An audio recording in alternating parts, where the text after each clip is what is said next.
काय म्हणणं म्हणता म्हणा तुम्ही? केंद्र सरकारनं भाव वाढवला. 2 मिनिट थांब, मी काय म्हणतो, केंद्र सरकारनं पेट्रोलचा भाव वाढवला, डिझेलचा भाव वाढवला, बरोबर. 1-2 महिन्याखाली केंद्र सरकारनं, ह्याच मोदी सरकारनं 60 लाख टन डिझेल बांगलादेशला दिलं का नव्हतं? दिलं का नव्हतं?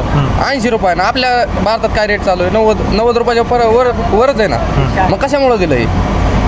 कशामुळं? अरे देश सेवाच करायची, आपल्या देशाची सेवा करायची. आपल्या देशाची माणसं उपाशी मारायला लागली, त्यांचं बघा ना तुम्ही. दुसऱ्या देशाला कशामुळे तुम्ही हे करायला लागला? खरं खोटं आहे? आपलाच प्रधानमंत्री आपल्या देशाची वाट लावा लागला. हो, हे तुमच्या लक्षातही नाही, सामान्य जनतेच्या लक्षात येई नाही ही गोष्ट. कळतं का तुम्हाला?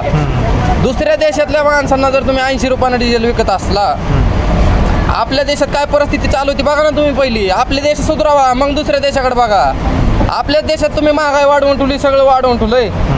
आपला देश बिघडून जर तुम्ही काय म्हणते स्वतःचं घर जाळून दुसऱ्या चांगलं करायचं बघत असला, ती चुकीचं आहे ना.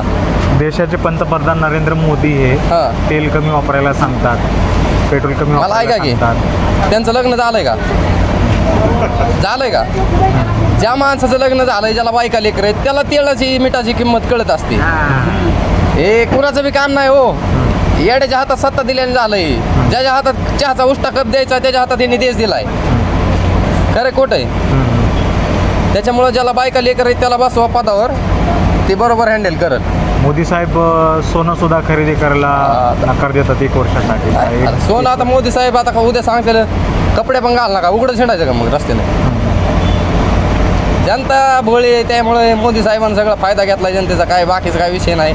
यांनी सगळी वाट लावून टाकली देशाची, महागाई सगळी वाढवून टाकली, सामान्य जनता सगळी मरायला लागली. काय म्हणणं तुमचं? सगळं वाढवलंय.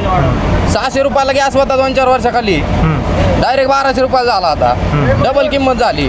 तर भाववाढीचा परिणाम झालाय का पुण्यामध्ये?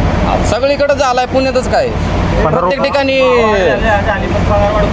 पगार वाढ झालेली नाही अजून.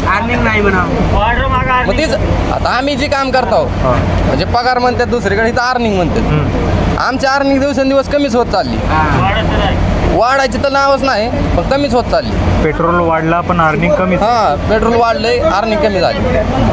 काय विषय नाही, तुम्ही याचाल, माझा इंटरव्ह्यू घ्याचाल, माझी ID बंद होईल, मला काय फरक पडत नाही. दुसऱ्या कंपन्या खूप आहेत, त्यामुळं मी भेट नाही. जे आहे ते टाका, एडिट बिडिट कर नका.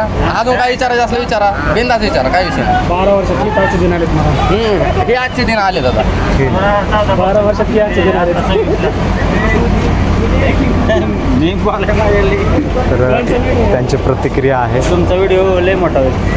नाही होऊ द्या, आम्हाला का नाही होऊ द्या. प्रतिक्रिया महत्वाची आहे, व्हिडिओचं काय करताय, तुमचं मत महत्वाचं आहे. 12 वर्षाचे आजचे दिन यायचे होते, ते हीच आजचे दिन आणलेत. हां, एवढंच आहे.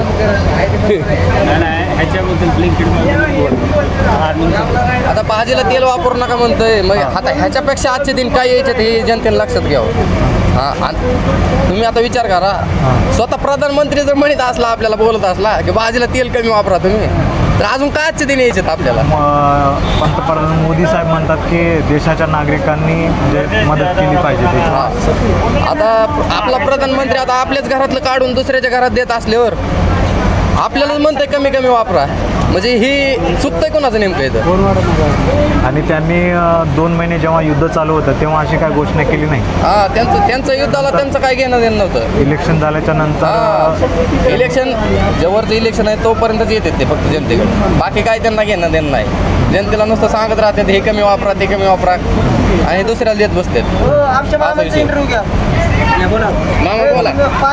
मामा बारामती बोला. जास्त ऑर्डर पडल्या पाहिजे. नाही मला नाही माहिती, मी 2 दिवस झाले. ओके, चालेल. कॅमेरामॅन RK सह मी सचिन जाधव, भावेश मीडिया, पुणे.